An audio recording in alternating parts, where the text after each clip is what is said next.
Ahora nos toca continuar con el programa y Marisol León, nuestra socia fundadora de Quantum Consultores. Ella es contadora pública de profesión con grado de magíster en tributación y política fiscal de la Universidad de Lima, especialista en tributación internacional por la Universidad Austral de Buenos Aires, premiada en Turquía en noviembre del 2015 por el LAIWIC como mujer empresaria del Perú, junto a 35 mujeres empresarias del mundo, miembro del Comité Tributario de la Cámara de Comercio de Lima, del Comité Ejecutivo, actual directora de la institución, asociada del Instituto Peruano de Investigación y Derecho y Desarrollo Tributario y miembro activo de la Asociación Fiscal Internacional, Grupo Peruano.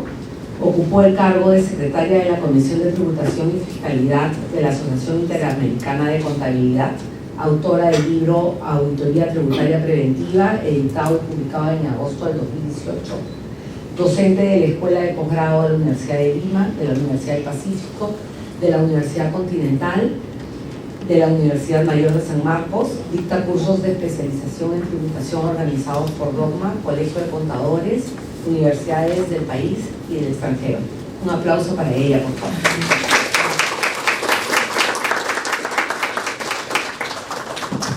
Gracias, Rosalita, por la presentación. La siguiente, resumido, todas las escuelas repetimos mi CV. Así que vamos a hacer algo más rápido. Bien, seguro que ante la exposición de Leopoldo les han quedado muchas preguntas tributarias, sobre todo cuando dijo que qué pasa cuando el inventario tiene un efecto en un año, en el otro está bien y en el otro de repente hay un inventario mayor y finalmente se neutralizan. Y él dejó una preguntita suelta en el sentido de en lo tributario ya dependerá de ustedes, ¿cierto? Un poco para cerrar esa idea y entrar de plano a los tips que les voy a dar. Sí sería conveniente que ustedes tengan en cuenta que ese reconocimiento del impuesto por pagar es un reconocimiento solamente contable, porque para nosotros tener ese reconocimiento tributario, número uno, tendríamos que rectificar y reconocer el error. El rectificar significaría o disminuir el costo de ventas o aumentarlo dependiendo de lo que pasó con el inventario.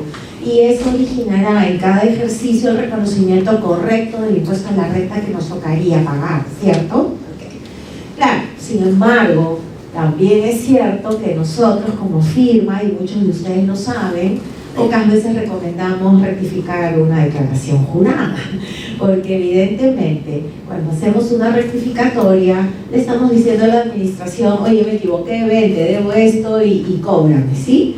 Normalmente estos temas suceden y se detectan cuando hay fiscalizaciones. Entonces, es en la fiscalización que si ustedes saben que ya detectaron este problema y saben que hay alguna contingencia, pues evidentemente ustedes ya la tienen que haber medido y tienen que haber analizado el tema. Finalmente, es la gerencia la que decide si rectifica o no rectifica y evidentemente puede regularizar el pago.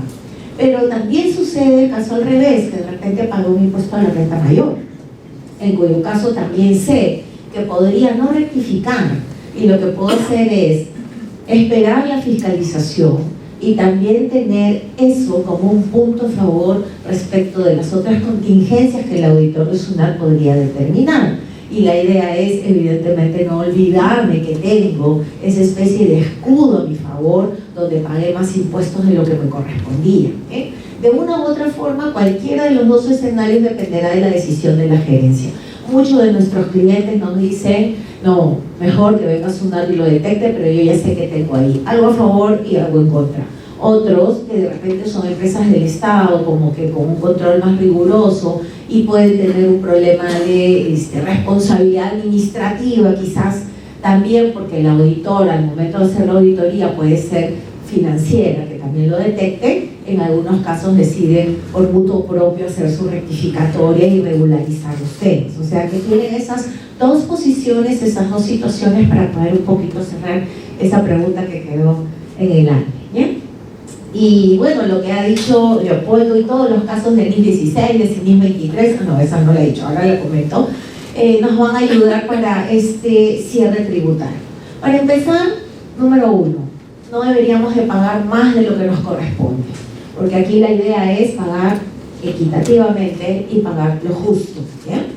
A veces las empresas pagamos más impuestos de lo que nos corresponde, y me refiero a que muchos contadores no tenemos claro qué cosa es lo que la ley de renta considera como ingreso gravado, y pensamos que todo lo que hemos considerado como ingresos, inclusive habiéndose facturado, pues yo les tengo que decir que no todo lo facturado es venta, ¿cierto?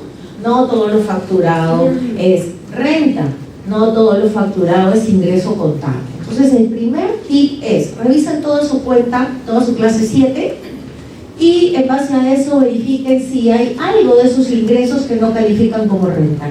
Y en resumen, lo que no califica como renta realmente son todos aquellos ingresos que mi empresa ha obtenido por mandato legal. De ahí que hace sentido que no pague renta el ROBAC, de ahí que hace sentido que no pague renta el interés que yo he obtenido por devolución de pagos indebidos y pagos en exceso, porque obviamente el ROBAC viene de un mandato legal, el pago del interés por pago indebido o en exceso viene del Código Tributario. Todo lo que tiene que ver con una obligación legal y que yo me genere ingreso no es renta, ¿de acuerdo? Esto se hace todavía más crítico cuando la norma legal es una norma sectorial, que no es un tema genérico como de repente de droga que le afecta a todos los exportadores, y los pagos de intereses que sí podríamos tener todos los contribuyentes. Hay casos de sectores específicos donde de repente sale una ley. Ejemplo, la ley de electrificación rural.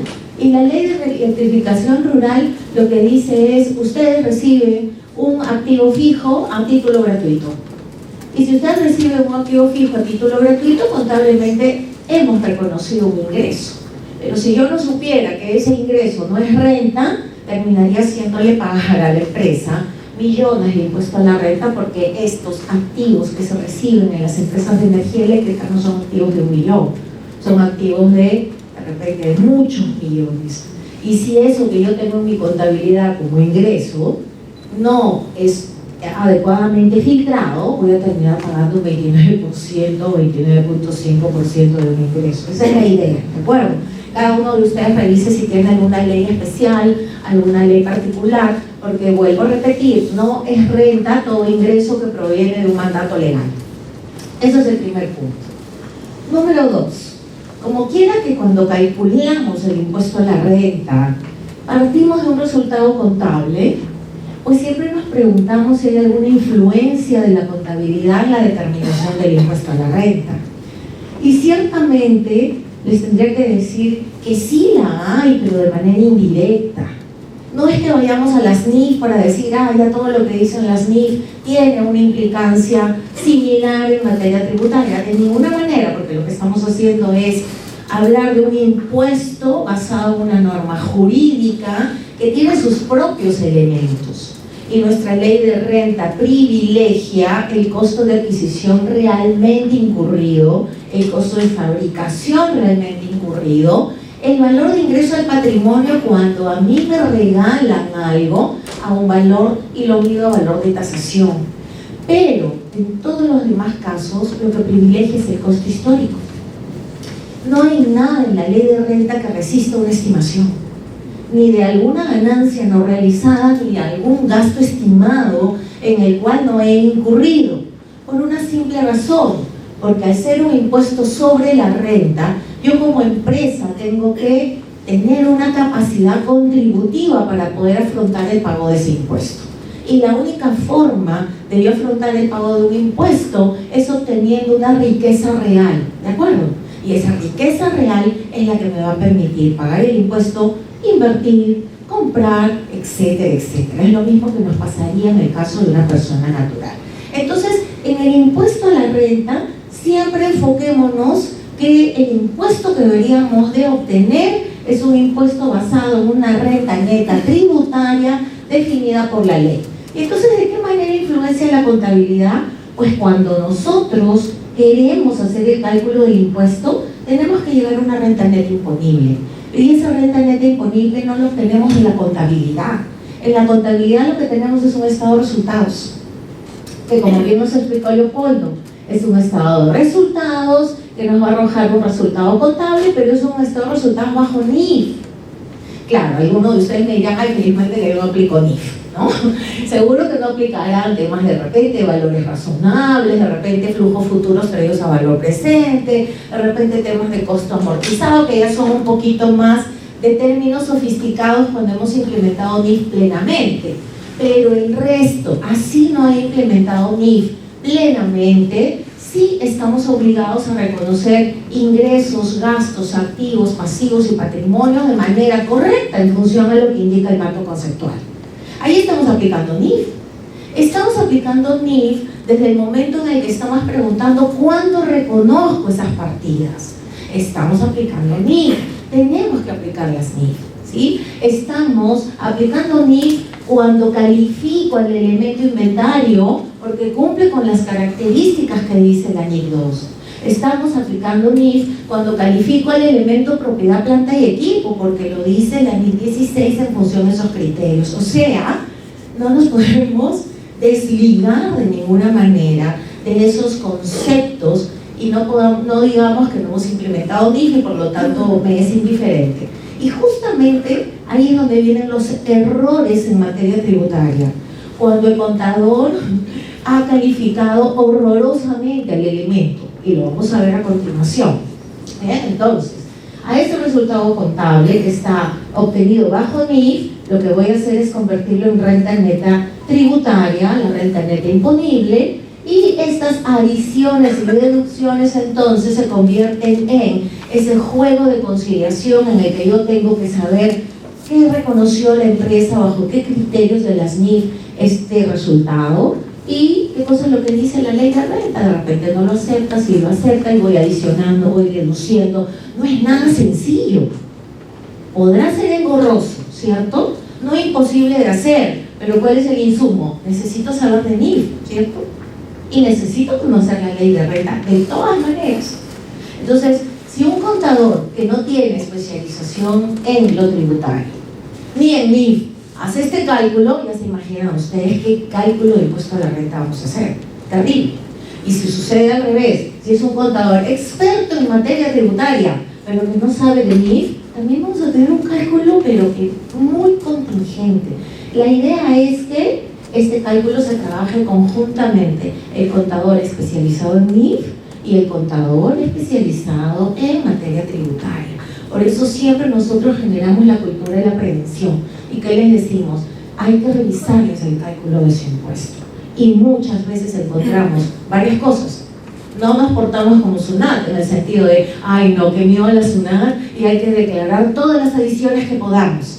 No, hay casos en los que se pueden evitar esas adiciones si ustedes incorporan medidas de control interno.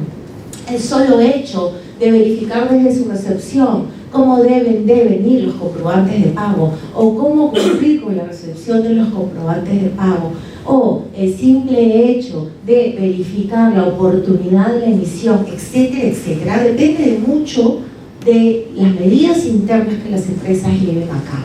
Así es que vamos a tratar de hacer eso, ¿sí? Hacer una adición y una deducción correcta para poder pagar y determinar el impuesto a la renta que corresponde, ni por miedo a la SUNAT ni por abuso del contribuyente, porque resulta que en muchos casos también hay empresas que abusan ese cálculo y quieren disfrazar todo como gasto cuando de repente no es gasto y es activo. Hay empresas que quieren sacarle la vuelta al fisco queriendo pagar lo menos que le signifique el desembolso del impuesto, y eso tampoco es lo correcto. Todo lo que signifique una contingencia siempre nos va a traer problemas tarde o temprano. Otro punto importante es entonces que ese resultado contable, cuando yo vea los ingresos y gastos que esta empresa ha determinado, ya tengo que saber que aplicó marco conceptual.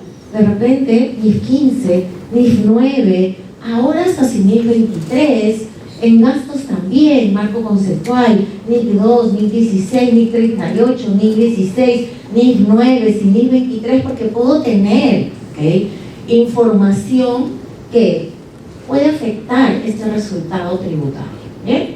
En lo único que yo consideraría que deberíamos de asimilar el mismo criterio entre lo contable y lo tributario, ¿saben en qué es?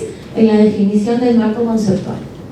En la definición del marco conceptual, en la medida que por el momento siga siendo real y nada estimado, ¿sí? Entonces, ¿a qué me refiero? Me refiero a que hay algunos términos en la ley de renta que hacen referencia a ingresos, gastos, activo, pasivo, patrimonio, costo de fabricación. Sí, se han dado cuenta que en toda la ley de renta hay esos términos. Esos términos no han sido definidos. ¿Cómo le damos contenido? En función a la definición del marco conceptual. Entonces, ¿qué implicancia tributaria tiene esa? Que si para el marco conceptual la transacción que estoy analizando califica como gasto, yo no podría decirle al auditor de SUNAT e inventarle que esa transacción no es gasto sino es activo, o viceversa. El auditor de SUNAT no me podría obligar a reconocer una transacción como ingreso si bajo la definición del marco conceptual de repente estamos frente a otra partida no llamada ingreso, ¿se entiende? Así es que eso sí es muy importante. Ahí, en la medida que no haya una contradicción o una definición expresa de la ley de renta, tendríamos que aplicar la definición de la norma contable. Sin embargo, en todas las demás NIF no sucede lo mismo, porque todas las demás NIF privilegian temas estimados. Así es que en la mayoría de casos lo que vamos a tener es una diferencia entre el tratamiento contable y una diferencia entre el tratamiento tributario. ¿Qué vamos a hacer? Vamos a quitarle todo lo estimado, vamos a quitarle todo el componente que no tenga que ver con algo realmente incurrido o una renta realmente ganada. ¿De acuerdo? Ese es el otro punto. Tercer tip. El tercer tip sería, a ver, ya tengo claro que reviso mis estados financieros, reviso las partidas de resultados y al revisar los ingresos voy a tener cuidado en analizar cuáles son renta y cuáles no. Pero también voy a tener que asimilar la definición de ingreso, activo, pasivo, patrimonio del marco conceptual a la norma contable. Y voy a encontrar las diferencias entre todo lo demás. Norma contable 2, 1016, 1038, etc. Pero también entra a tallar ahora un tercer punto importante que para el 2019 sí tiene especial relevancia, y es que cuando reconozco el ingreso, cuando reconozco el gasto, que dicho sea de paso, ese cuando reconozco el ingreso tiene a partir del 1 de enero de 2019 pautas expresas en la ley de renta, en el artículo 57. Entonces miren lo que vamos a tener.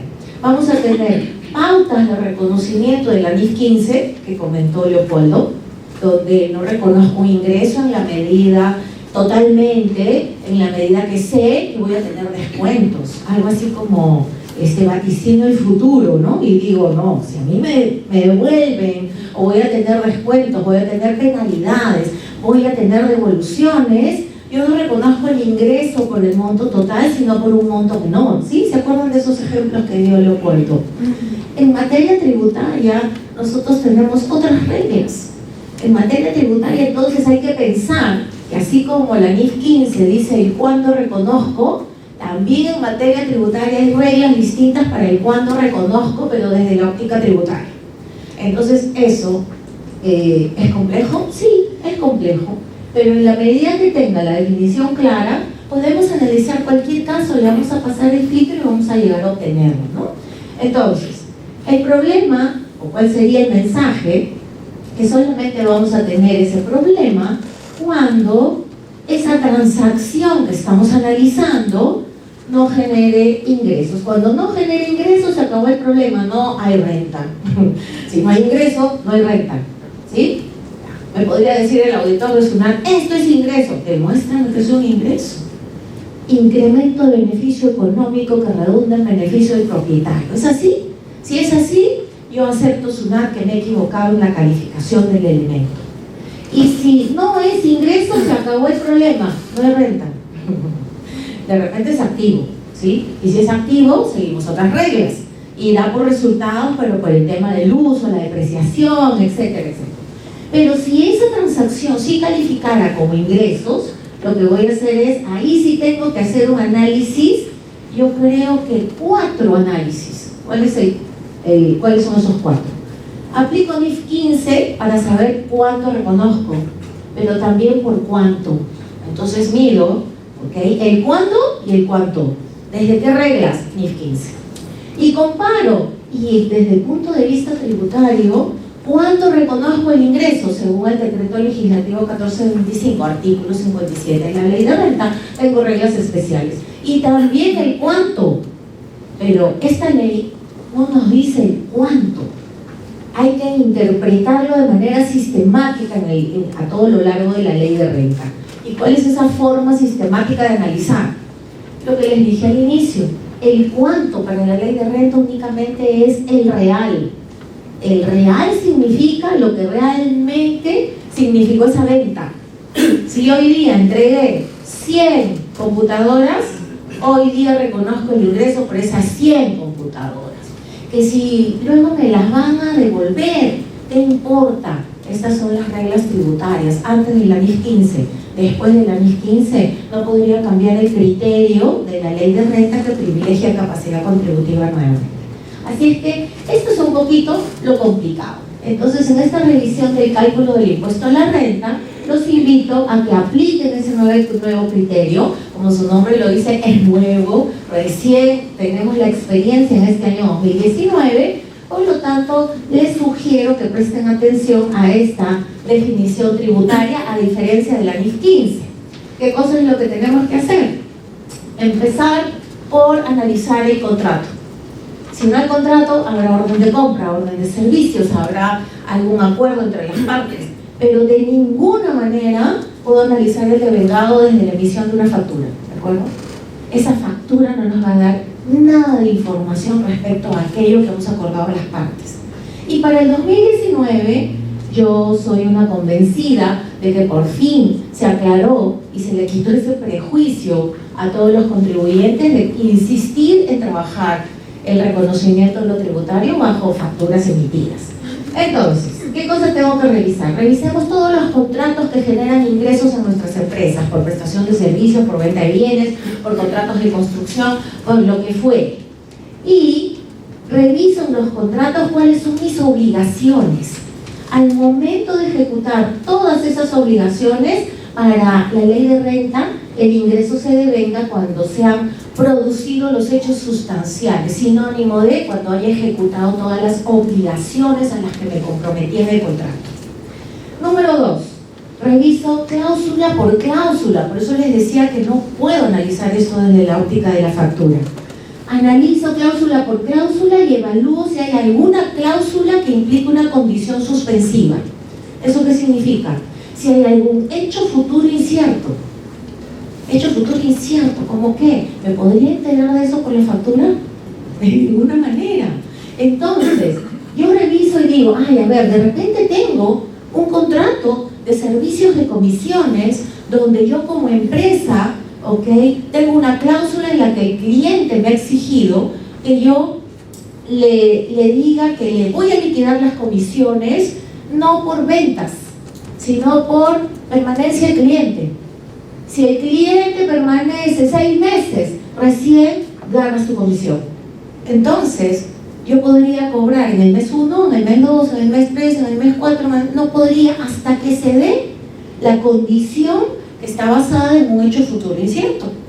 En ese escenario cambiamos las reglas del juego, porque hasta antes del 2019 la ley de renta no decía nada de esto, simplemente nos decía, se reconoce por el criterio del devengado, ¿se acuerdan?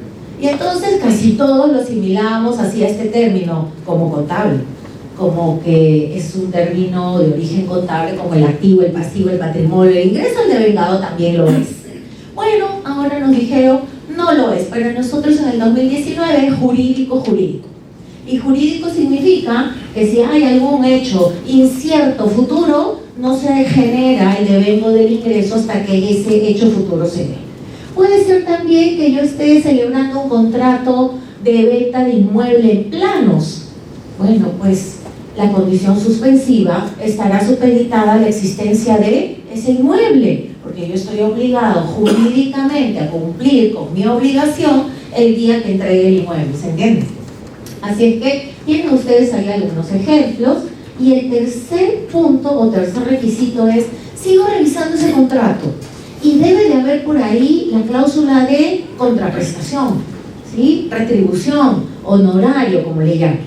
Y el honorario puede ser pues así como fijo, este servicio te va a costar 100.000 soles.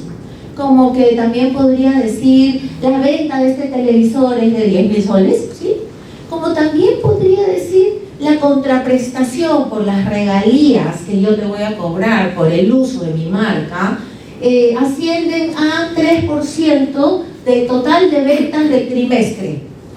Entonces, aquí estoy frente a una contraprestación pactada en función de un hecho o evento que se producirá en el futuro, en cuyo caso el ingreso se debe de vengar cuando dicho hecho o evento ocurra.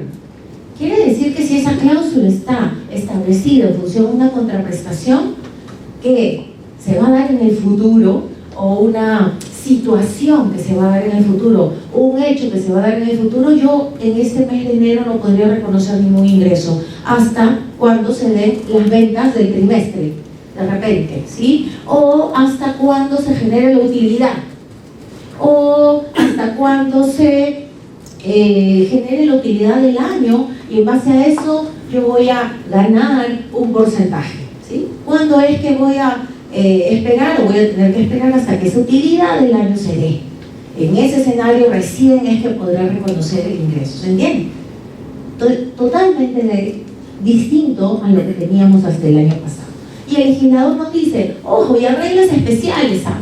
Los hechos sustanciales, es decir, la ejecución de las obligaciones, se producirá en el caso de enajenación de bienes cuando alguno de estos dos hechos ocurra. Hay que tener en cuenta eso. ¿Cuáles son los que dice el legislador? Cuando el enajenante ha transferido al adquirente el riesgo de la pérdida del bien. Ojo, no está hablando de riesgo, transferencia de riesgos y beneficios, que por ahí algunos escucho. La ley dice transferencia al adquirente del riesgo de pérdida del bien. O cuando el adquirente tenga el control, lo que ocurra primero. Y ahí es donde entra a tallar el tema de control. Y uno se pregunta, qué raro, ¿no? Si la definición general era jurídica y me estaban invitando a leer el contrato jurídicamente y hay términos jurídicos 100%, de pronto qué raro que yo ahora tenga que analizar la palabra control, que no es otra cosa que el control, la definición de control de la NIF 15. Y eso nos perturba un poquito porque eso es lo que hace confusa la interpretación de la norma. Si bien es cierto, ya tenemos reglas claras, el término control va mucho más allá de la palabra propiedad. En materia tributaria, el artículo 5 indica que solamente hay enajenación de bienes cuando hay transferencia de dominio. Y la transferencia de dominio, según la jurisprudencia, se da solo cuando hay transferencia de propiedad. Entonces, ¿a qué le damos más valor? A la definición de cuándo hay enajenación para la ley de renta, que tiene un artículo expreso, o al término control, que es mucho más amplio. Definitivamente ha habido un error. Pero, y por ahí también he escuchado en muchas conferencias o en algunos eventos donde creo que hay una confusión, donde se cree que al haber utilizado la ley de renta, el término control de la NIF 15, están interpretando que lo mismo que aplica para la NIF 15, ahora se aplica en materia tributaria. Y eso de ninguna manera es. Porque no podemos olvidar la estructura de la ley de renta, como les dije al inicio. Grava la riqueza ganada. Y la riqueza ganada es la riqueza real, no la que yo estoy esperando o la que sé que luego en el futuro va a suceder. Eso es clarísimo, pero para las NIF, porque tienen otro objetivo, ¿de acuerdo? Los estados financieros quieren reflejar realidades económicas que han sido interpretadas por el órgano emisor que es el viaje. Pero para efectos tributarios, con NIF 15, sin NIF 15, sin NIF 16, con NIF 16, con NIF 9 o lo que fuere, la ley de renta no se ha movido, la ley de renta no ha cambiado. Entonces, ¿eso qué nos da a entender? de que nosotros tenemos que privilegiar siempre lo real. Entonces, ¿cuál es mi opinión sobre esta remisión de la norma al término control o esperar la transferencia del riesgo de pérdida del bien, lo que ocurra primero? Pues nuestra opinión es que el Código Civil indica que se transfiere el riesgo de pérdida del bien en el momento de la entrega. Y entonces lo que normalmente va a suceder en materia tributaria es que yo estoy obligado a reconocer el ingreso en la venta de bienes en la fecha de entrega del bien. Más allá del término control, que por más que lo analicemos, puede ser que sí tenga el control el cliente, pero de repente no es una transferencia de propiedad, sino solamente una cesión de uso. Y si es una cesión de uso, yo podría considerarlo como mi ingreso en el momento que el cliente ya tiene el uso del bien, todavía, si yo todavía no le he transferido la propiedad, ¿se entiende? Así es que ahí vamos a encontrar algunos problemillas que sí les pido que lo vean con pinzas. Es más, nosotros siempre estuvimos en todo el año haciendo una campaña de evalúen su devengado tributario, tanto en enajenación de bienes como en prestación de servicios, porque las reglas han cambiado y es posible que sí tengan un impacto en su cierre del año 2019. En prestación de servicios, el tema también es así medio inconsistente, por llamarlo menos. ¿Y a qué me refiero? Me refiero que el legislador ha optado por reconocer el ingreso por prestación de servicios cuando se trata de servicios que se ejecutan en el transcurso del tiempo, que se reconozcan por su grado de avance. Y ahí pues es algo así inconsistente, porque en la lógica que les comento, donde la ley de renta privilegia todo lo real, todo lo ejecutado, ciertamente un grado de avance tiene o no tiene un componente estimado. Siempre, de todas maneras. Y cuando analizamos en qué se basó, oh maravilla, escogió y recogió tal cual los métodos de grado de avance de la NIF 18, que tienen algo de relación también de la NIF 15. Entonces sentimos que quien hizo la norma definitivamente no tuvo las cosas claras. Y es más, en la exposición de motivos dicen, por tratar de evitar las diferencias entre el tratamiento contable y tributario, nos hemos remitido algunas cláusulas de la NIF 15. Y lo que no sabe es que nos está generando también inseguridad jurídica y muchas dudas. Tanto es así que, para que tengan una idea, hay unas jornadas nacionales de IFA. Ustedes han escuchado de IFA, la Asociación Fiscal Internacional. Las jornadas nacionales de IFA iban a ser el año pasado. El tema fue así tan complicado que la han pasado ahora para marzo, y el único tema es el criterio de devengado de la ley de renta. ¿Por qué? Porque se han encontrado N casos de interpretación, y lo que queremos es que obviamente todos ustedes, al calcular su impuesto, tengamos las reglas claras, ¿ya? Pero vamos a tener ahí un pequeño inconveniente. Entonces ustedes tienen que haber usado algún método de reconocimiento de avance de la NIF 18. ¿Bien? Ok. Y ojo, que una vez que adoptaron el método, ya no pueden cambiar, porque si cambian de método, tienen que comunicarlo a SUNAT, y SUNAT tiene que realizar el trámite de aprobación.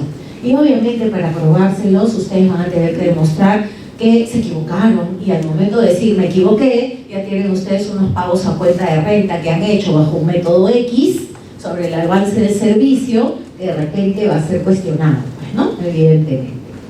Otro punto respecto al devengado es, así como tenemos que analizar el ingreso, analicemos el gasto. El gasto ahora se devenga bajo las reglas generales. ¿Cuáles son las reglas generales? Ahí no hay avance del servicio como en ingresos. En gastos hay una única regla. ¿Cuál es esa única regla? La jurídica. ¿Cuál es la jurídica? Que se hayan ejecutado las obligaciones del contrato. Para eso yo tengo que ver los contratos que he celebrado con mis proveedores. O sea, ahora ya cambio el análisis y pido todos los contratos celebrados con proveedores. Y seguro que tengo contratos de todo tipo. Algunos muy cortos, algunos de duración, pues, no sé, continuada, algunos con algunos meses, tipo las sociedades de auditoría o los gastos de auditoría, los gastos de estudios de precios, los gastos, no sé, pues, de consultorías, etcétera. Todos esos contratos yo los voy a tener que revisar y verificar a qué se obligaron las partes. Cuando se hayan ejecutado todas esas obligaciones, es que recién podré decir que puedo reconocer el gasto. Ojo, ¿eso qué significa? Que yo no puedo reconocer el gasto por avance, como si se hace por ingresos. Cuando se trata de gastos, tengo que esperar que se culmine. Otro punto es, reviso el contrato y también tengo que verificar si hay alguna condición suspensiva. Nuevamente, ¿hay algún hecho incierto, futuro? Recién reconoceré el gasto cuando ese hecho se dé. Y tengo que verificar cuál fue la contraprestación. Y si la contraprestación fue en base a un hecho futuro también, yo no puedo reconocer el gasto hasta que ese hecho futuro se dé. Entonces, volteo el ejemplo y yo analizo ahora el tema del gasto. ¿Se acuerdan de los gastos por servicios de auditoría? Durante muchos años el tribunal sacó este criterio en reiteradas oportunidades, ni siquiera en una. Y lo que dijo el tribunal siempre fue: el gasto por el servicio de auditoría se reconoce en el ejercicio en el que se tenga el dictamen. Y él decía porque en ese año se utilizará el servicio. Y nosotros teníamos una confusión porque decíamos utilización del servicio, no se habría equivocado con el IGB, porque en renta no había ese concepto, ¿no? Bueno, ahora con otro concepto llegamos a lo mismo. ¿Y cuál sería el otro concepto? Este que estamos analizando. ¿Cuándo es que yo debería reconocer el gasto por servicio de auditoría en esta nueva definición? Cuando se hayan ejecutado las obligaciones. ¿Cuándo se ejecutarán las obligaciones totalmente? En un gasto de auditoría del año 2019, por ejemplo. ¿Cuándo? En febrero de 2020. Por lo tanto, es claro que ese gasto será del 2020. Aunque contablemente hayan reconocido un avance de ese gasto, ¿sí? Pero tributariamente no. Es más, no solamente esto, sino también podría haber en esos contratos alguna cláusula de condición suspensiva. Ahora cambio mi ejemplo del gasto de servicio de auditoría y, por ejemplo, les pongo el gasto de los bonos del personal.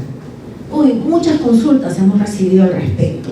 Y, por ejemplo, hay empresas que nos dicen: la empresa ha acordado pagarle un bono al trabajador por evaluación de desempeño, o en realidad por cumplimiento de metas y desempeño.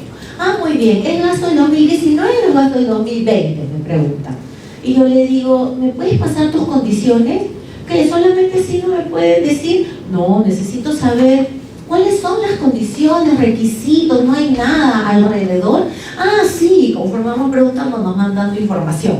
Ah, sí, resulta que tiene que haber una sociedad de auditoría que valide todos los parámetros que han utilizado en la empresa a fin de darle el bono a su personal. Claro, para hacerlo objetivo, ¿no? Y no dejar que de repente un jefe valorice o le dé más puntaje a su grupo y no a los otros jefes. Entonces, va a ser auditado. ¿Y ahí qué van a hacer con ese informe de auditoría? Lo tienen que presentar en febrero, el directorio lo tiene que aprobar.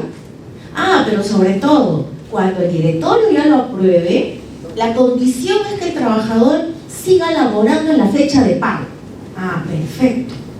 ¿El gasto del 2019 o gasto del 2020? El 2020. Y hay una resistencia total, ¿eh? No se imagina de resistencia cuando les decimos que ese gasto no es de este año. Ojo que sí lo es contablemente. Como les dijo Leopoldo, la cantidad de diferencias entre el tratamiento tributario y contable, pero son las que nos van a tener así como que preocupados, ¿sí? Alrededor de ese tema de gastos también, por ejemplo, entra a tallar también consultas que nos han hecho sobre este tema, sobre todo los que estructuran bonos o los que tienen instrumentos financieros, ¿no? Nos dicen, a ver, un poquito recordando lo que, no sé si Leopoldo pusiste ese ejemplo de los costos de transacción, porque ese no, ¿no? Ya, por ejemplo, yo voy a estructurar un bono y resulta que incurro en algunos honorarios de abogados, estructuradores de bonos, comisiones, etcétera, y la norma contable que dice que todos esos costos de transacción se juntan y se devengan a lo largo del tiempo en que se devenga el interés. ¿De acuerdo? Entonces, si eso es por 10 años, todo eso se licúa, se junta y bajo fórmulas financieras se devenga en el tiempo. Hasta ahí, ese es el tratamiento contable. ¿De acuerdo? Ahora, con estas reglas del 2019 en materia tributaria, vamos a olvidarnos del 2018 hacia atrás, porque ese es otro problema. Vamos a imaginarnos que esa estructuración fue este año. Y queremos saber ahora cuándo se habrá devengado el gasto tributariamente. Entonces, posibilidad 1, seguimos la regla del tratamiento contable NIF 9, ¿no? O analizamos el tratamiento tributario jurídico al día de hoy y verificamos respecto del gasto, del honorario del estructurador, analizo cuándo este estructurador ejecutó todas sus obligaciones de contrato. ¿Cuándo? 2019, cuando me ayudó a estructurar el bono, ¿sí? Yo tengo un contrato con ese estructurador del bono. Y punto. ¿Cuándo ejecutó sus obligaciones? Cuando ya me asesoró y terminó su trabajo, ¿de acuerdo? Muy bien. ¿Hay alguna cláusula de condición suspensiva? No encuentro ninguna. ¿Hay algún tema de contraprestación pactada en función de un hecho futuro? No, yo le dije, ayúdame a estructurar esto y te pago 100.000 soles. Punto. ¿Cuándo se devengó el gasto? ¿En el 2019 o sigo la regla de la NIF 9? No, pues tenía que responder, si no me he cansado de la regla, de la diferencia entre la ley de renta, que es real o de incurrido, no estimado. ¿Hay algún artículo en la ley de renta que me lleve siquiera a asimilar este honorario del abogado que se devenga a lo largo del tiempo del interés? No hay. Pero yo sé por qué algunos se quedan callados. Porque resulta que es un arte siempre creativo, ¿no? Cuando le conviene, nos saca informes que ayudan, cuando no, que nos perjudican y se olvidan del análisis técnico correcto.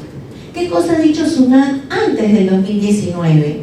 Ha sacado un informe donde dice que estos costos de transacción siguen la suerte del tratamiento contable. ¿Cómo la vemos? Ah, pero algunos podrían decir, pero ese informe fue en el 2017, antes de que salga esta nueva definición de devengado. Ah, perfecto, nos queda la duda. Sí, pues ahora ya habrá reflexionado y con esta definición, supongo que ante otra consulta similar, cambiará de opinión. Entonces resulta que este año no, en el 2019, cuando ya estábamos en plena vigencia de definición de devengado tributario, hacen una consulta similar, pero bajo el paraguas de gastos preoperativos. ¿Y qué cree que dice SUNAT? Se ratifica en ese informe del 2017 y se va por la respuesta del gasto preoperativo. Claro, bien simple, y dice, el gasto preoperativo es deducible cuando la empresa inicia operaciones. Pero ¿qué cosa deja? Su bombita diciendo que se ratifica en el criterio de ese informe del año 2017. Entonces, muchos nos hemos quedado preguntando, ¿y alguien que resolvió este informe no se enteró que hay una nueva definición en el 2019, que hay nuevas reglas de reconocimiento? Entonces, ahí está el tema. Entonces, esas son las cosas que nos complican cuando nosotros analizamos el tema técnicamente, con base legal, con adecuado sustento, y de pronto SUNAT saca informes que son, pues, totalmente contrarios. Obviamente, que les hemos dicho a nuestros clientes, de ninguna manera hagas caso de ese informe. ¿Y sabes qué? Nosotros te defendemos, porque obviamente tenemos todo el argumento para echar abajo esa teoría, porque es ilegal. Díganme ustedes qué artículo en la ley me deriva a usar la NIF 9 abiertamente. ¿Quién? Sería ilógico, porque además estamos hablando de algo a lo largo del tiempo que no tiene nada que ver. El honorario es un honorario que se ha incurrido en el ejercicio y eso es suficiente en materia jurídica. Y complementando esto, adicionalmente a todo lo que decía Leopoldo en los ejemplos que dio, es bueno también que ustedes ahora se acostumbren desde la óptica tributaria a analizar qué tipo de contrato jurídicamente han celebrado. Me explico. Imagínense, ¿se acuerdan que les hablaba de componente financiero significativo? ¿Sí? Yo les doy el ejemplo en el que yo vendo un televisor hoy día, lo vendo en 10.000 soles, pero les lanzo la publicidad de lléveselo hoy y págalo en 24 meses, ¿sí? ¿Eso no lo han visto? Hay un montón de ofertas de ese tipo. ¿Qué dice el IASBI? Ah, no, ahí no es que tú le vayas a vender el televisor y ese valor sea el que tú tengas que reconocer ahora. tú tienes que reconocer que hay un componente financiero significativo por el valor del dinero en el tiempo. 24 cuotas de pago sin intereses, no es así. Tú me tienes que reconocer los intereses a lo largo del tiempo y ahora reconocer el ingreso únicamente del valor de venta de ese bien. Y vamos a imaginar que hoy día, si fuera el contado, yo lo vendería 8.000 soles.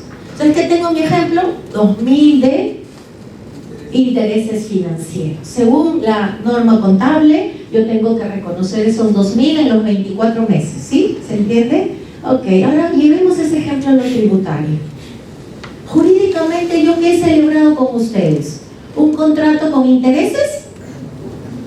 He celebrado con ustedes un contrato de venta de un televisor. ¿En cuánto? 10.000 soles. Y punto. ¿Cuándo reconozco el ingreso en la enajenación de bienes? En la fecha de la entrega del bien, porque es ahí donde yo transfiero el riesgo de pérdida del bien. ¿Por cuánto? ¿Por 10.000 o por 8.000? Por 10.000, ¿no es cierto? Así de fácil digo, pero de hecho que complicado, porque luego voy a tener en mi contabilidad una pesadilla una pesadilla porque tengo un ingreso de 8.000 hoy y sin embargo mi pago a cuenta va a tener que ser por 10.000. En el mes 2 voy a tener tributariamente ingreso cero, pero tengo por ahí un ingreso financiero que me va a hacer ruido y lo voy a tener que deducir, porque no debería de pagar doble impuesto sobre él. ¿Se entiende la idea? Así es que lo jurídico, señores, nos ha llevado a eso, eminentemente contratos. Así es que olvidémonos ya, por fin, de seguir analizando facturitas. Eso le digo yo a todos. Ni de ingresos, ni de gastos, y sin embargo, sí sirven para algo bien importante, pero que son simplemente formalidades. Formalidades, eso sí nos va a ayudar. Bueno, después, también que les quería compartir algunos temas.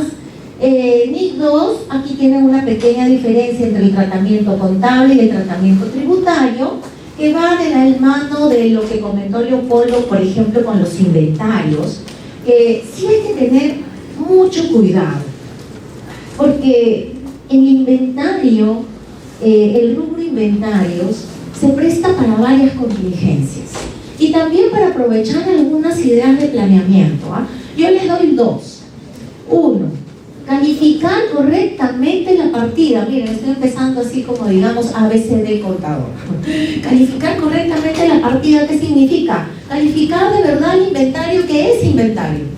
Y si no es inventario, me invento que es un inventario, porque solamente llegó una factura a mi nombre, ya no estoy haciendo contabilidad. ¿Sí? Hay casos, ustedes saben que hay casos en los que hay transacciones que no se contabilizan. ¿Estamos todos de acuerdo?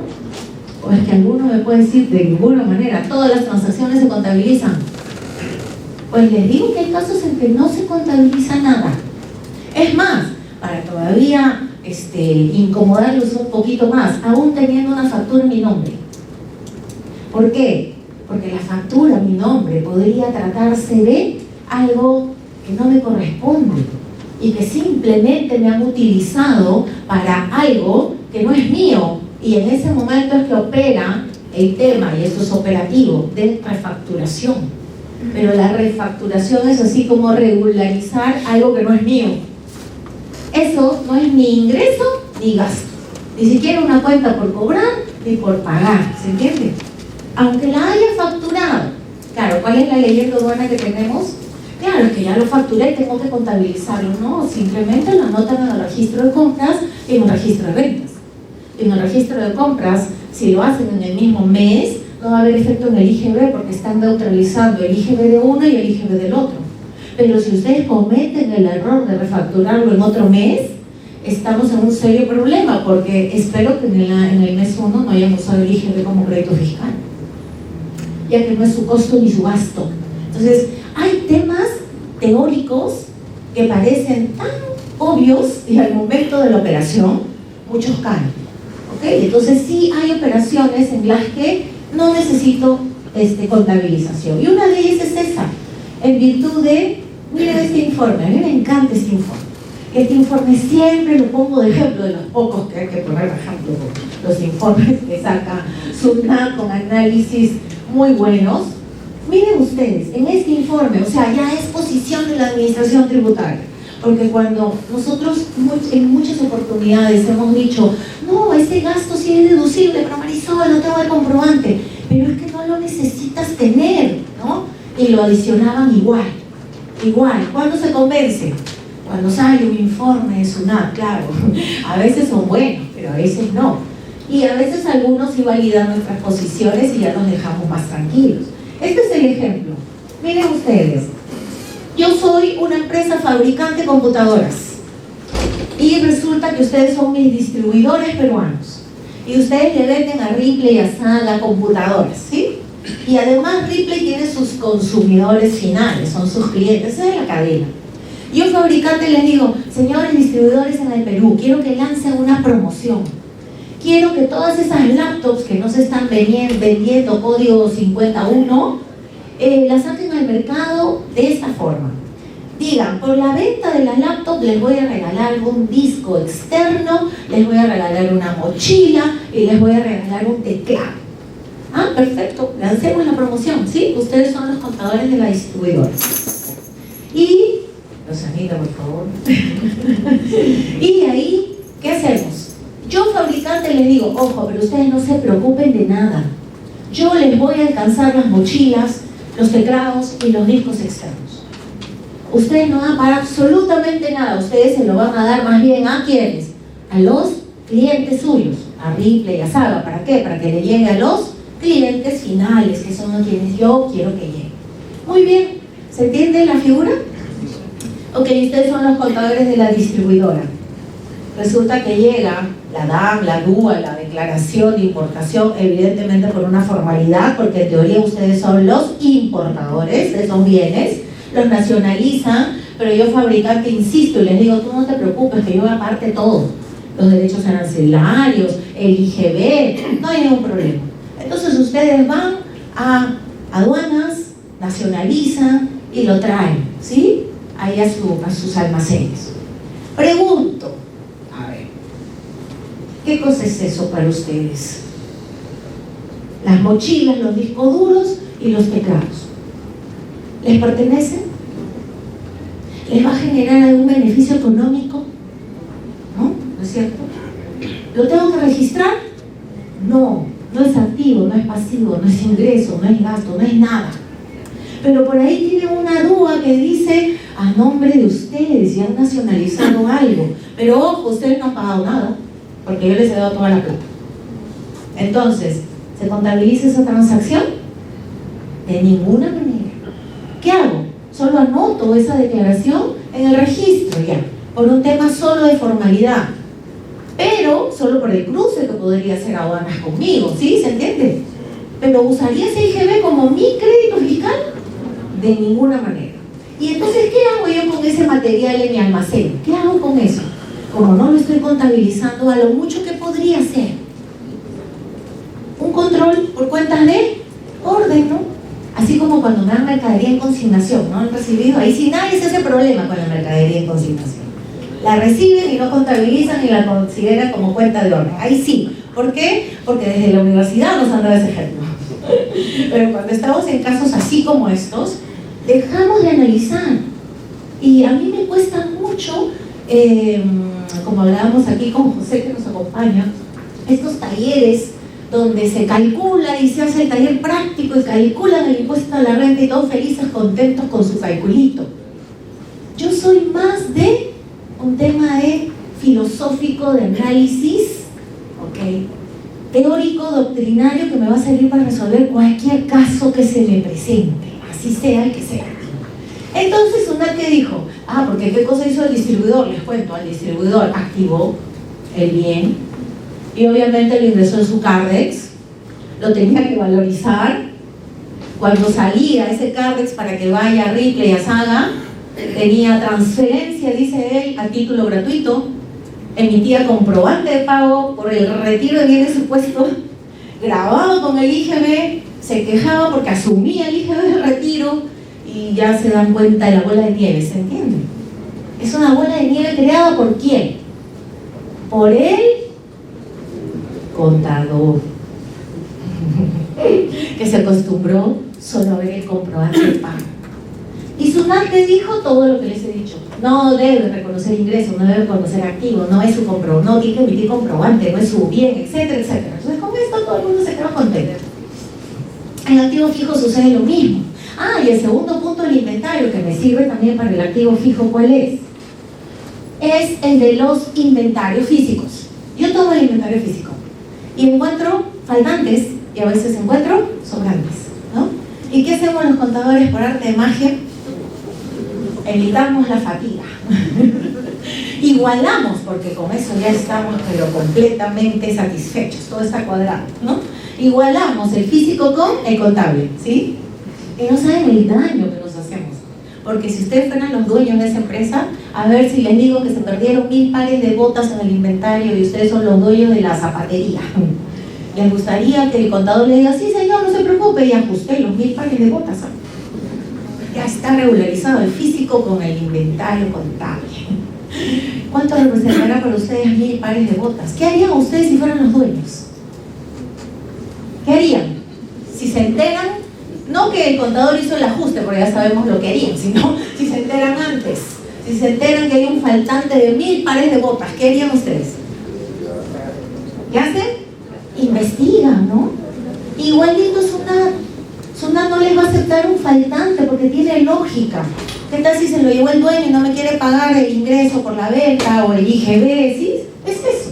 Entonces, en los inventarios mi mensaje también es: hagan inventarios y hagan la investigación.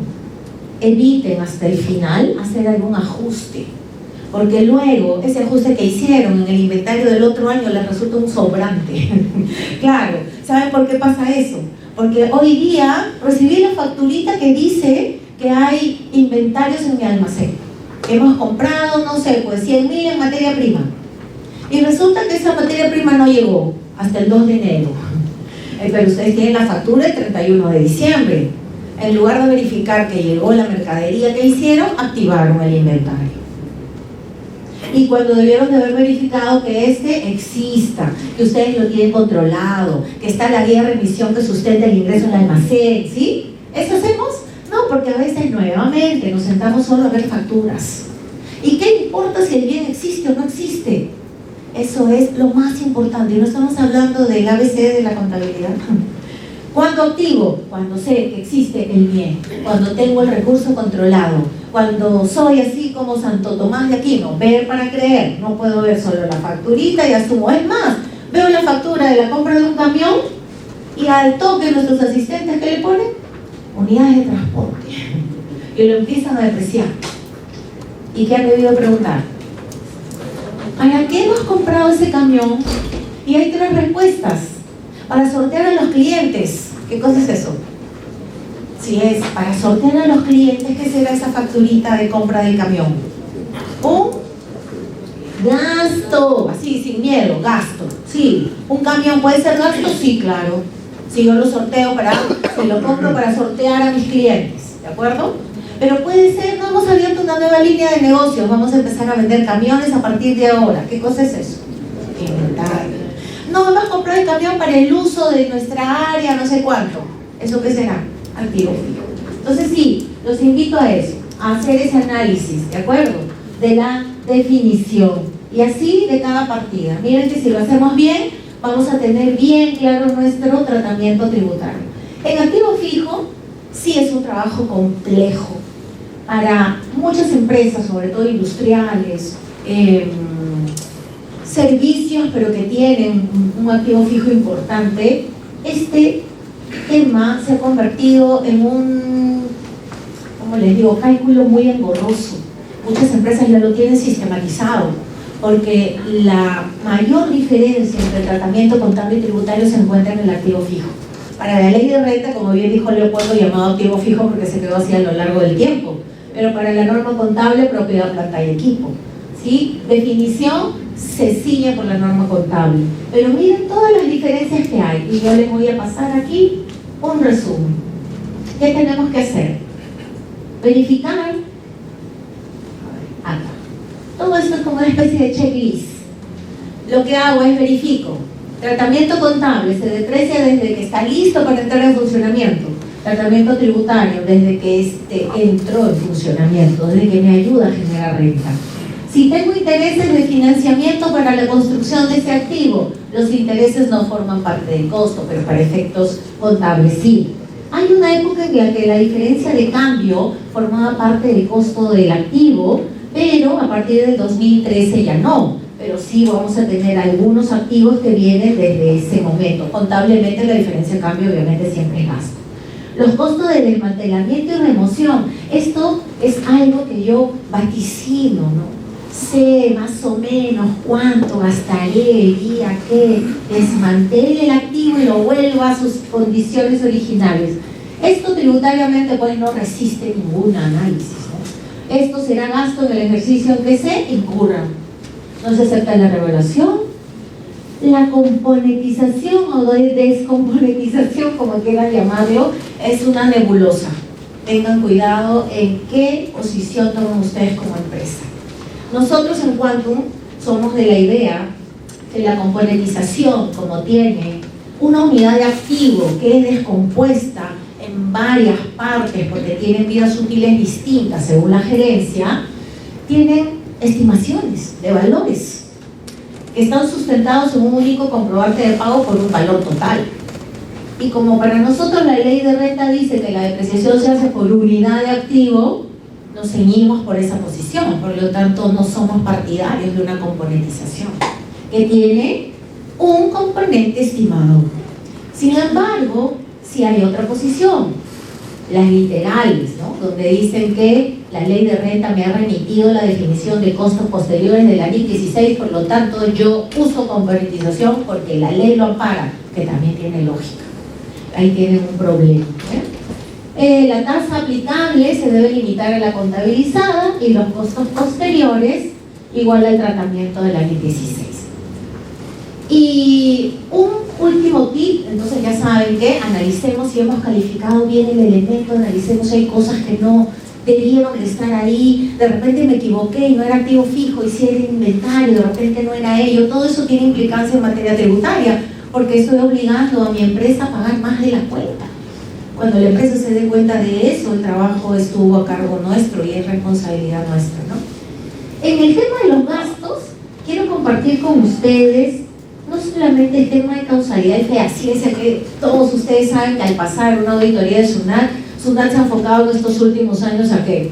Se ha enfocado en desconocernos los gastos porque le falta algo de sustento, porque le falta fehaciencia y no tenemos reglas claras. Siempre les hemos dicho, pónganse en el lugar del auditor y preséntenle aquello que a ustedes los convencería de que el gasto es real.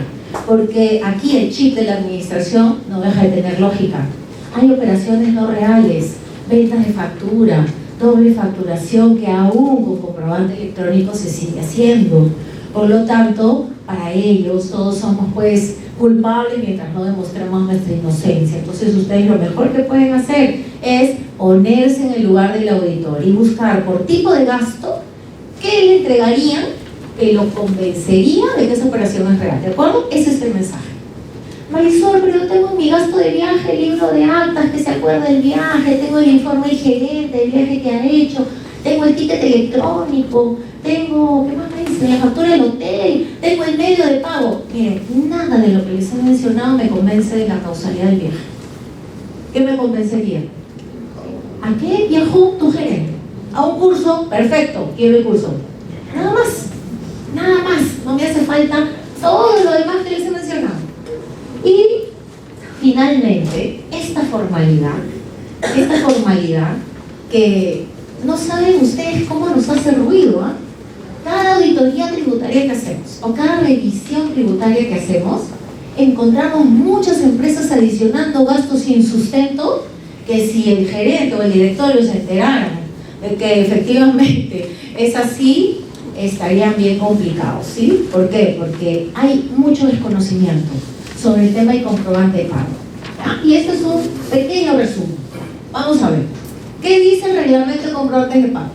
Que se emite comprobante de pago solo en 2 oportunidades o solo en 2 casos. ¿Saben en cuáles?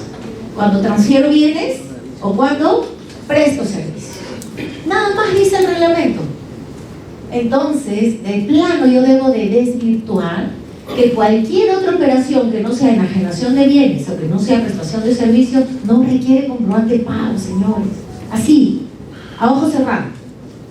Ustedes van a WOM y compran 200 vales de consumo de 300 soles cada uno para regalarle a su personal.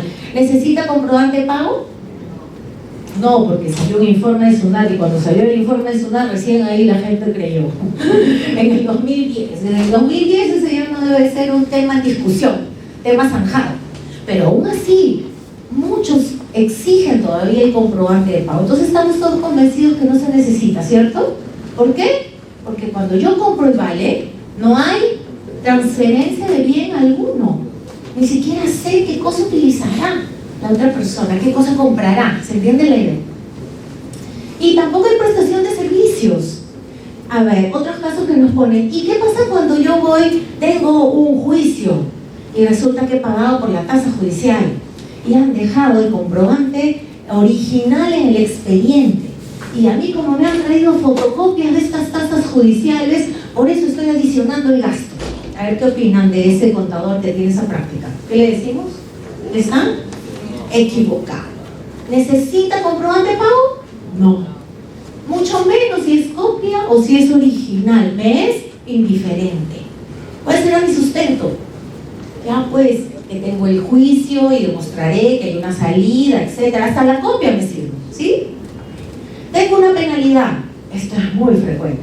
Tengo una penalidad. Y yo soy quien aplica la penalidad. Yo le debo de exigir o debo de emitir algún comprobante de pago por la penalidad. ¿Estoy prestando servicios? ¿Eso es prestación de servicios? No. ¿Es enajenación de bienes? No. Por lo tanto, cero comprobante de pago. Cero. ¿Qué me sirve? El contrato. Claro, y me dice, pero Marisol, el reglamento de comprobantes dice que se emite nota de débito. Sí, pero la nota de débito no es comprobante de pago. La nota de débito es un documento. ¿Y saben qué dice el reglamento? La entidad podrá emitir una nota de débito. ¿Qué significa? Que es opcional. Muy bien, entonces luego de ese primer filtro, ahora, segundo problema que encontramos en los comprobantes de pago. Que resulta que con tal de tener el comprobante de pago no importa qué comprobante de pago sea. Y resulta que los comprobantes de pago se emiten en función de la categoría de renta. Y eso es lo último que analizamos, ¿eh? Categoría de renta: rentas de capital, rentas de primera, rentas de segunda, rentas de trabajo, renta de cuarta, renta de quinta, y renta empresarial, renta de tercera. ¿Saben cuál es la diferencia entre las rentas de capital, las rentas de trabajo y las de tercera? Como su nombre lo dice, las rentas de capital provienen de una fuente generadora de renta llamada capital. Las rentas de trabajo provienen de la fuente generadora de renta llamada trabajo. Y cada vez que yo tenga capital más trabajo, mi fuente generadora es de tercera categoría. Ok, vamos a ver. Cuando ustedes contratan un taxi, un taxista que los ayuda a que trasladen a su personal, y cada fin de mes les pasa la cuenta, ¿qué comprobante de pago le tienen que pedir? Uy, a ver, así tanto no puede demorar, ¿no? A ver, ya para ir terminando. No les digo que este tema es álgido. A ver, ¿quién levanta la mano? Recibo por honorarios. Pues está bien calladito, pero la mayoría pide eso. Factura. ¿Quién levanta la mano? Factura. Eso es lo que te tienen que dar. ¿Y con qué lo sustentan? Con recibo por honorarios. Y es factura. Pero es una persona natural, Marisol. Sí, pues el vehículo es su capital. Y su trabajo es la conducción. ¿Sí? Ustedes contratan. Ustedes son un canal de televisión y contratan a estos chicos que participan en los eventos estos. Esto es guerra. Y tienen cada uno de ellos un contrato que dice exclusividad, tiempo completo. Y entonces su trabajo consiste en lo que han visto, ¿no? En participar en los eventos, de repente en animar el evento, nada más. ¿De acuerdo? ¿Qué categoría de renta generan? O mejor dicho, ¿cuál es la fuente generadora de esta renta? ¿Capital o trabajo o capital más trabajo? Trabajo, ya. Y subordinación, tiempo completo, quinta, ¿no es cierto? Ya. ¿Saben ustedes? A todos les piden factura. vino, factura más IGB. ¿Y qué ha dicho SUNAT? Sacó un informe y dijo, ojo, estas rentas son de quinta. Así es que tu canal de televisión tienes un IGB usado indebidamente. ¿Y has tenido qué? ¿Ok? Pagar renta de quinta. Así es que ahí hay todo un tema horroroso. ¿Por qué? Porque confundimos. Otra cosa, la típica, comisionistas, y ya con eso termino. Comisionistas. ¿Cuántos de ustedes tienen comisionistas que realizan esta labor? Los contratan para que simplemente sean estos contactos con personas que realizan y logran una venta para ustedes. Por ejemplo, yo vendo revistas y entonces yo lo contrato a Jaime y le digo, Jaime, por cada revista que tú me coloques en el mes, yo te pago 5 soles. ¿Sabes qué hace Jaime? Va de puerta en puerta, va donde sus amigos, les escribe por correo, los llama por teléfono y en el mes me dice, ya Marisol, conseguí 20 suscripciones para el mes. Muy bien, Jaime. 5 soles, muy poquito, ¿no? 20 soles por todas estas suscripciones. Jaime me está cobrando una comisión. ¿De acuerdo? Okay. Esa comisión, ¿qué fuente generadora de renta tiene? ¿Capital, trabajo o capital más trabajo? Trabajo, ¿no? ¿Qué comprobante me tiene que emitir Jaime? Ahí ya se queda, me responde medio. ¿Recién honorarios? Sin lugar a dudas, la fuente generadora de Jaime, en el ejemplo que les he dado, es solamente su trabajo. ¿Dependiente o independiente? Independiente. ¿Qué me tiene que emitir sin miedo? Recibo por honorarios. ¿Y saben qué hacen las empresas con los pobres comisionistas? Les dicen, no, a mí me tienes que dar factura, porque los comisionistas son de tercera categoría. Lo grabas con IGB, y además los obligan a tener su registro de ventas, su registro de compras, pobrecitos, a pagar su declaración de IGB, y encima abrir su cuenta de tracciones. No miren la bola de nieve espantosa. Y cuando les aclaramos, esto no es comisión mercantil, esto es una comisión simple. ¿Y saben qué? Corren el riesgo, según este informe de SUNAT, de que ese IGB que han usado el crédito fiscal sea indebido. Que creo que con eso, espero que ahora ya que revisemos las declaraciones o las liquidaciones, encontremos que ustedes ya han hecho una depuración total y que finalmente, señores, paguemos lo que tenemos que pagar. Eso es lo correcto, sin sacarle la vuelta al fisco, pero tampoco pagando en exceso temas que de ninguna manera estarían grabados. Así es que con esto termino, salvo que tengan preguntas de repente para mí, para Leopoldo. A ver, sí. Cuando se van a la SUNAT los comisionistas, les activan su RUC directamente a régimen general. Claro, lo que tiene que hacer la persona que va, porque SUNAT siempre va a jalar a su favor las cosas. Acuérdense que hasta hay esquelas que les debe de haber llegado tan ilógicas como estas, ¿no? Donde dice el total de pagos a cuenta de renta no coincide con el total declarado de IGB. Eso es para jalarse los pelos, porque de ninguna manera va a ser igual. Pero lo hacen para ver quién cae. Bueno, ustedes se tienen que defender y sustentar. De ninguna manera es igual, por tal motivo, por tal otro, y nunca SUNAT los acota, porque eso hemos tenido que hacer. Entonces usted va y le dice, ¿qué actividad va a realizar? Comisionista. Tiene que ir ya documentado y decirle, pero no soy mercantil, mis rentas son de 4ª categoría. Y lo tiene que hacer así. ¿De acuerdo? ¿Sí? ¿Listo? ¿Alguna otra pregunta?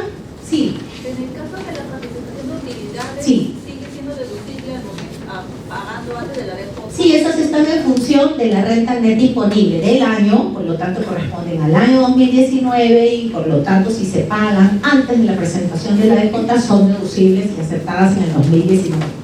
Es un ejemplo distinto del bono que les di. ¿Sí? ¿Qué más? Sí. Si las participaciones las pago después de la descuenta, tendría que hacer el cálculo del impuesto de la renta diferido Claro. en el 2019. Sí, por una diferencia temporal, en la que hoy día no es gasto aceptado, pero el otro año que pagues la haces deducible. Otra consulta más, y respecto a los anticipos, ¿están grabados en el IGB? ¿Anticipos de qué tipo? Anticipos de dinero de mi cliente por una venta futura de bienes. En la medida que se haya realizado la venta, sí, ¿En qué sentido? Si yo voy, no sé, pues soy una empresa de artefactos eléctricos, voy y veo una refrigeradora así, de las pulgadas, el tamaño, el color, y ya sé el precio, y está definido todo, yo le digo, me llevo la refrigeradora, pero de repente la otra me dice, no tenemos en stock, pero puedes dejar un adelanto, eso está grabado. Pero si yo estoy pagando un adelanto de algo que ni siquiera sé de qué se tratará, porque a veces yo, por ejemplo, un sembrío de flores, de girasol, y yo le digo al cliente, ¿sabes qué? Te adelanto, pero no sé ni siquiera si existirán las flores, ni siquiera sé si además el precio, las características, si será el tamaño, la calidad, nada de eso, eso no. Pero hay que tener mucho cuidado en esa línea delgada, y en casi todos los casos el anticipo sí está grabado con IGB. Y por lo tanto tendría la obligación de emitir un comprobante. Sí, emitir el comprobante no nos obliga a reconocer ningún ingreso, porque de ninguna manera ese anticipo califica como ingreso para la norma contable. Y ahí enlazamos lo contable con lo tributario. ¿De acuerdo? Bien, de todas maneras ustedes saben que si tienen alguna consulta adicional, me escriben al correo, a Leopoldo o a mí, si es un tema contable o tributario, y ya no les quitamos más tiempo para que disfruten de su coffee. No se olviden de llenar su encuesta. Y sí, les pasamos a todos los participantes la presentación. Así que muchísimas gracias por su atención y bienvenidos a